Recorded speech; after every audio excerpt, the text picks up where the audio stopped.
अस्सलाम वालेकुम। मुबारक अल Kabir visa transfer हो जाएगा या नहीं, या जो फिंगर ब्लॉक होके भेजे हैं कितने साल में वापस आ सकते हैं, और भी बहुत सारी अपडेट है, तो न्यूज़ आखिर तक ज़रूर देखिएगा।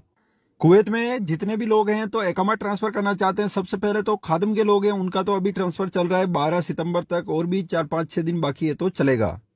इसके बाद में जो लोग शून वाले हैं तो वो कभी भी ट्रांसफर कर सकते हैं। उसमें कोई भी महीना या कोई भी क्राइटेरिया नहीं है कि इतने दिन ट्रांसफर कर सकते हैं। शून वाले एक कंपनी से दूसरी कंपनी में, एक दुकान से दूसरी दुकान में ट्रांसफर कर सकते हैं अगर नहीं जमता है तो।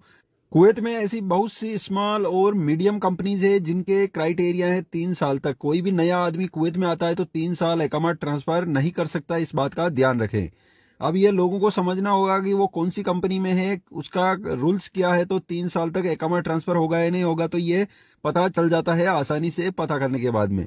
जो गनम की वीजा, भेड़ बकरी चराने वाली वीजा आती थी, उसका भी पहले ट्रांसफर हो जाता था। फिर बाद में कानून आया कि 3 साल के बाद ट्रांसफर होता है, तो 3 साल के बाद होता था। फिर कानून को ही बंद कर दिया बिल्कुल कि अब ट्रांसफर नहीं होगा। जो भेड़ बकरी ऊंट चराने का वीजा है वो ट्रांसफर नहीं होता है। लगभग 10 साल हो गए हैं।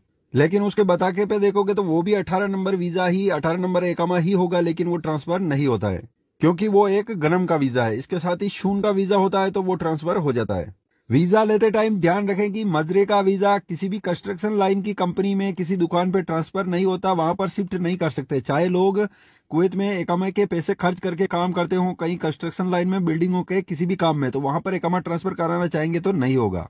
जो कुछ भी लोग छूट में साफर गए थे, छूट में निकले थे, बिना इकामा ग्रामा भरे छूट के टाइम में जो निकले थे, वो लोग कभी भी वीजा निकलवा के आ सकते हैं।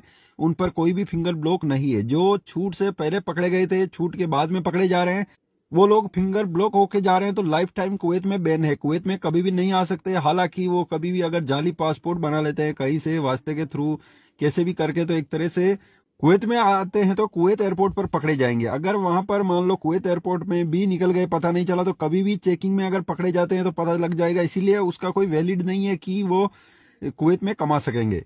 फिंगर ब्लॉक करके निकाले गए लोग, पकड़े गए ऐसे लोग कहीं पर इकामा कानून के उल्लंघन में बिना इकामे वाले भी पकड़े गए हैं, जो छूट के बाद में, छूट से पहले। तो ऐसे लोग ट्राई ना करें कुवैत में आने की, दूसरी कंट्री में जा सकते हैं। बाकी छूट में गए थे वो लोग एक नंबर है, कोई भी प्रॉब्लम नहीं है उनके लिए। जो लोग पुराने हैं या नए हैं, तो जो किसी केस में पकड़े गए थे तो उनको, जिनको फिंगर ब्लॉक नहीं किया गया है वो लोग वापस आ सकते हैं। जिनको फिंगर ब्लॉक कर दिया गया है वो लोग दोबारा नहीं आ सकते।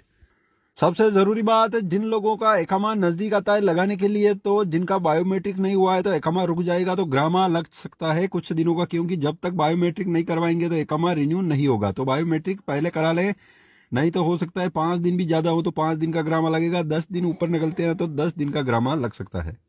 कुवैत की खबरों में इतना ही। चैनल को सब्सक्राइब जरूर करें ताकि कुवैत की आने वाली जरूरी इंपॉर्टेंट खबरें मिस ना हो।